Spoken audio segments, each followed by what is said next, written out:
ကေအားလုံးပဲမင်္ဂလာပါဗျဒီကနေ့တင်ဆက်ပေးမယ့် formula ကတော့ဒူရီထူသာဝါသနာရှင်တိုင်းမဖြစ်မနေတိကျတဲ့ခွန်သုံးထွက်မှု formula ပဲဖြစ်ပါတယ်ဒူရီလောကမှာကနန်းကောင်းရဖို့ဆိုရင် formula တုတ်ကွက်တွေကိုအသုံးပြုကစားကြတဲ့အစဉ်လာအများရှိခဲ့တာကြောင့်ဒူရီကိုဝါသနာပါလို့အခုမှစတင်ကစားကြမယ့်မိတ်ဆွေများအတွက်အကျိုးရှိရအောင်အဓိကထားလို့ခွန်သုံးထွက်မှုကိုကိုသူရအနေနဲ့တင်ဆက်ပေးသွားမှာပဲဖြစ်ပါတယ်ကဲအချင်းချီအောင်လီအခုပဲကိုသူရနဲ့အတူလိုက်ပါကြည့်ရှုလိုက်ပါခွန်သုံးမဲထွတ်ထွဲသုံးခွန်မဲထွတ်ထွဲတသက်စာပုံမလောက်ဖြစ်ပါတယ်ညက်လေးချက်ချင်းများသောအဖြစ်3ရက်တွင်စာရုံးထုလို့ရမယ် break 53ည break ပဲဖြစ်ပါတယ်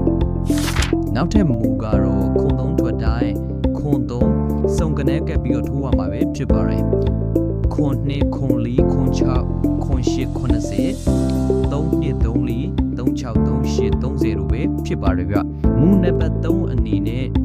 ခွန်သုံးထွက်ပြီးတိုင်းတသက်စာ formula ဒါ3ည1နှစ်3လီအခွေပေါက်တီးတစ်ချိန်အနည်းဆုံး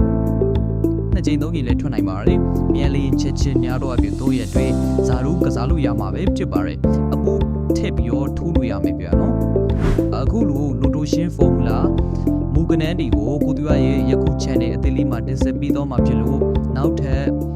formula မူကနန်းဒီတင်တာနဲ့တွေ့ရအောင်လို့ channel ကို subscribe လုပ်ထားခဲ့ပေးပါဒါအပြင်ဘီနာက notification လေးကိုလည်းနှိပ်ခဲ့ထားပါအောင်ဗျတိုးရီဝါသနာရှင်မိတ်ဆွေများအနေနဲ့ခုံသုံးထွက်ပြီးရင်အကြိုက်ရှိရဲ့မူကနန်းကောင်းလေးတွေကိုလည်းကိုမန့်မှာဝင်ရောက်ဆွေးနွေးပြီးတော့ရေးသားခဲ့ကြပါအောင်ဗျအခုလိုအားပေးကြည့်ရှုကြတဲ့ကိုသူရရဲ့မိတ်ဆွေများအားလုံးကိုကျေးဇူးအထူးပဲတင်ရှိပါတယ်နောက်ထပ် formula ပြီးအသစ်တင်နဲ့ကျွန်တော်တို့အတူတူပြန်လည်ပြီးတော့တွေ့ကြပါမယ်ဗျ